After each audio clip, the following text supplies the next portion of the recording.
Lingkar perut cuma 60 cm padahal udah pernah melahirkan. Emang bisa? Banyak yang bilang ke aku, Cici mah tuh emang bawaannya kurus, badannya kecil, perutnya kecil. Kalau aku mah gak akan bisa. Bisa dong, semuanya itu bisa diusahakan. Cewek cantik sebelum menikah, ya mungkin lah itu faktor keturunan.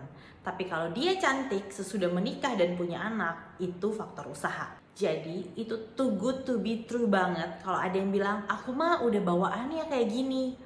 Bohong, dia tuh cuman gak mau kasih tau kamu aja caranya. Dan di VT ini aku akan kasih tahu kamu 3 tips cara aku ngecilin perut sejujur-jujurnya. Dan kamu harus lakuin 3-3-nya, gak boleh di skip. Hai, aku Katrina, let's talk about life with me.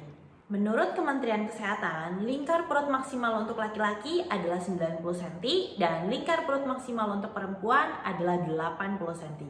Lebih dari itu akan meningkatkan resiko penyakit serius seperti serangan jantung. Dan faktor yang bikin perut jadi besar itu ada banyak. Ada konsumsi alkohol, ada penumpukan lemak, lemak visceral atau lemak subkutan, terus ada konstipasi, ada otot yang merenggang, yang kendur, pokoknya ada banyak. Dan karena banyak faktornya, jadi cara ngecilinnya pun jadi ada banyak. Yang pertama dan yang terutama, kamu harus perbaiki pola makan. Kamu harus makan seangka BMR-mu dan isinya harus sepertiga protein, sepertiga lemak, sepertiga karbo. Perut buncit itu kan berarti lemaknya tinggi.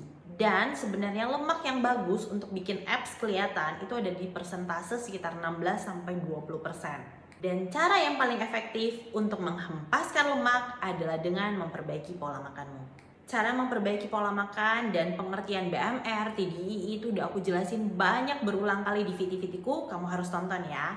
Yang kedua, untuk otot yang meregang sudah melahirkan, itu harus pakai korset. Jadi kamu harus investasi di korset yang bagus. Kenapa harus pakai korset? Karena perut kita tuh kan meregang tuh, otot kita tuh meregang selama 9 bulan untuk mengandung bayi. Jadi harus ditopang kembali supaya bisa balik lagi ke bentuk yang sebenarnya 9 bulan juga. Makanya aku bilang kamu harus investasi di korset yang bagus. Karena kamu akan pakai itu jangka panjang, setiap hari kamu butuh pakai korset yang nyaman. Jangan sampai nanti pas pakai terus kamu gatel-gatel, kegaruk, lecet, malah jadi stretch mark atau berbekas, itu kan jelek banget. Dan korset yang bagus akan menentukan bentuk badanmu bagus atau enggak nantinya. Aku sendiri pakai merek ini tuh emang mahal ya, tapi emang bagus sih. Aku pakai udah dari melahirkan sampai kadang hari ini pun masih aku suka pakai dan bener-bener efektif banget gitu. Yang ketiga, pakai hula hoop. Ini tuh efektif banget untuk bikin badan tuh jadi curve gitu loh ya. Cuman memang ini harus nunggu mungkin 6 atau 8 bulan sudah melahirkan. Kamu harus konsultasi ke dokter. Tapi aku saranin banget karena ini bagus banget untuk menghempaskan lemak-lemak di sini nih ya, yang pokoknya kalau rajin kamu bisa gitu dapat 60 cm itu bisa dapat. Aku sendiri pakai bandul yang kecil kayak gini.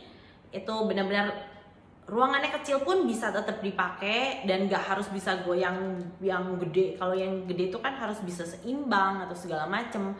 Kalau ini kan gak harus seimbang, dia udah muter sendiri dan memukul lemak-lemak subkutan di perut itu, menghempaskan semuanya, bikin jadi curve. Dah, itu dia sejujur-jujurnya 3 caraku untuk ngecilin perutku lagi bisa sampai 60 cm. 1. Jaga makan. 2. Pakai korset.